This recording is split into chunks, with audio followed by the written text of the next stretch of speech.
Morning, Spencer. Good morning. We got a great guest in studio right now. John Gummel from the Pioneer School District. He's the superintendent. Good morning. Good morning. You're very kind. Good to see you here. You got some things happening you want the community to be aware of, especially for voters in the Pioneer School District. Capital levy coming up on the 5th. Yeah, we do have a capital levy coming up on November 5th. This is our, we've received, with the passage of Shelton passing their bond, I think it's in 2016. Yeah. They dedicated around $25 million to the high school, and since the majority of our kids go to the high school there, we have a responsibility to help support that. The improvements that they've made, and they've done a good job at the high school. I give Alex and his team a great credit for being really thoughtful in the improvements that they've had, and our kids are going to benefit from that. And so there's a responsibility that we have, a financial responsibility for it. So coming up on the 5th, folks in the Pioneer. Is it just in the Pioneer School District that will have this opportunity to vote on this, or yes, it's just for the Pioneers.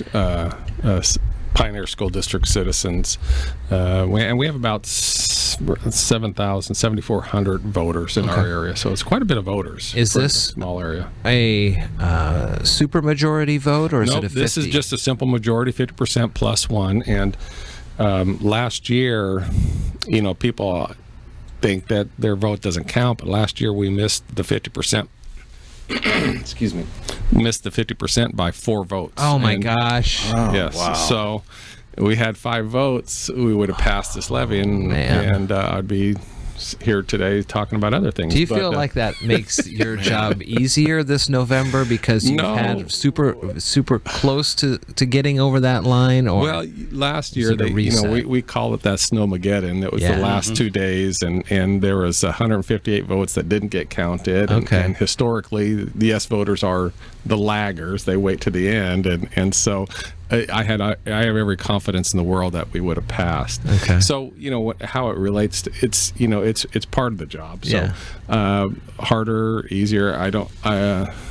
We are working with a marketing company to help get the word out on it. So that's been in a sense been nice to partner with people too, because they have a game plan, and me, my first year at in the job, I'm like, I don't know I'm trying to figure this out what to do. So I feel much more comfortable doing these and going out to presentations, going out to community events than I did last year. I have a much better knowledge base of how the district runs and what do we need. The answers to a lot of the questions that come up.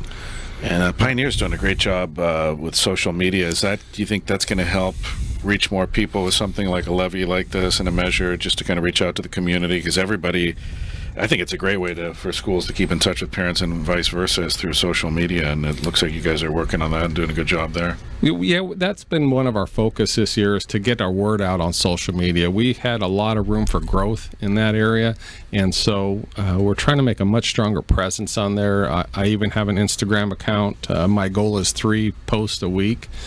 That's a great goal. That's about 7 more than me. I tell you what. So we're just trying to.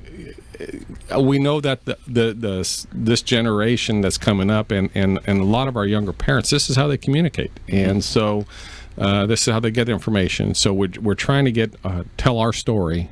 And using that social medium as our avenue to do that. I'm on the website, psd402.org, and I'm heading under About Us and finding some levy information here. If I'm reading this right, the impact to the ratepayers in the district will be 75 cents roughly? Well, approximately 81 cents. 81. And we say approximately because it depends on how property values evaluated. And so it could fluctuate. We're asking for $3.2 million. So how we make up that 3.2 is kind of dependent upon how the tax structures are set. So that's why we're saying it could be a little bit above, could be a little bit less. And how long would this go for? Thank you for asking that. It's a 3-year levy, and we'll be done with our obligation in 3 years. So It's not a super long time. Sure. Okay.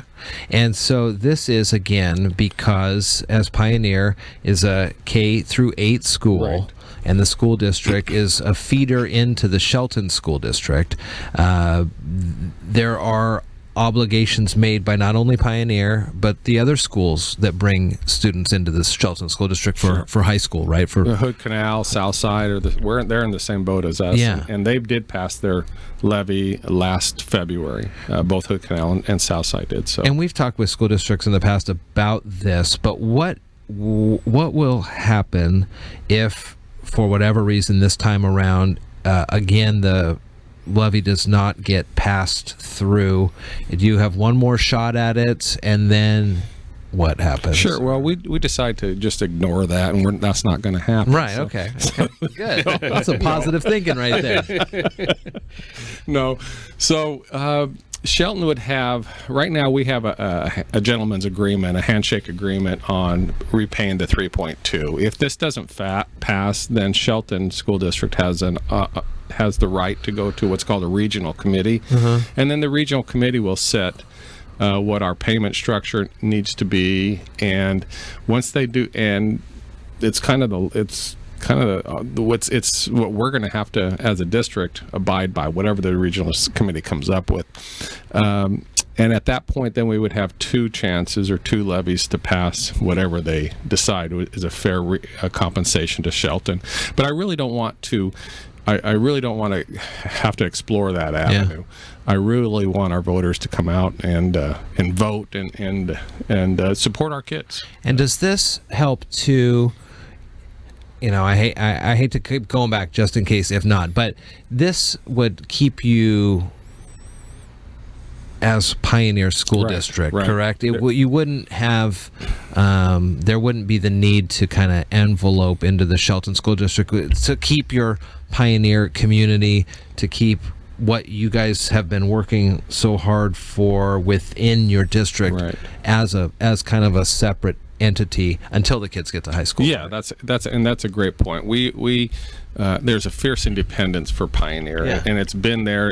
It's been there for generations, and we get right now. We currently control our schools. Mm-hmm. We have local control. We have a local school board, and our taxpayers, our community, it's been loud and clear to me that they want independence. They want to have the freedom to say, this is our school, and we want to run it the way we see fit. Sure. And so I don't think that would be a super bitter pill to swallow should that not happen. And to be honest with you, I wouldn't want to be answering the phone calls that next day, right? PSD402.org, the website, also on Facebook, Twitter, LinkedIn, via email, and now I see on the website you can get an app for either Apple or Android, so you're staying connected with the Pioneer School District. The next opportunity for folks to talk with you and learn more about this is coming up on next Wednesday the 16th, is that right? Yes, we're doing some on the 16th and then also on the 29th. One's at the 16th at 4 o'clock, the 29th at 6 o'clock at the district office, and I'll be glad to answer any questions. And if you're a no voter, please come out. I want to hear your concerns. Sure. I want to be able to address them. I hear a lot from the yes voters, and they're very supportive, and the vast majority of people I talk to are yes voters. I wish if somebody had a no vote in their heart, that they would come out and let me talk to them, and, sure, and I want to hear their concerns. Explain what's going on. Well, John, good to see you. Good luck, and keep us up to date on what's going on. Well, thank you very much. I really appreciate this opportunity, and thank you for supporting Pioneer Schools.